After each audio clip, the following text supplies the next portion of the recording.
In this video, I'm going to show you how you can pause or cancel download on EA Sports. If this video helps, please like and subscribe to this channel. Alright, so if you are downloading any game on EA and you wish to pause or cancel the download, it's pretty simple. For instance, you can see I have here this game Apex Legends downloading, but I wish to put an end or to pause it.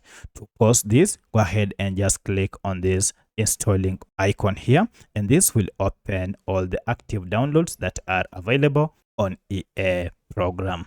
Here you can see we have an option to pause if you click on this. So if you don't see these two buttons, you should just click on this installation bar to expand it. Now here you can pause it, or you can even cancel it by clicking on X. Now, if I click on X, you can see it was paused at 10%. So if I click on this cancel, you have confirmed that indeed you want to cancel. So I'll click on yes.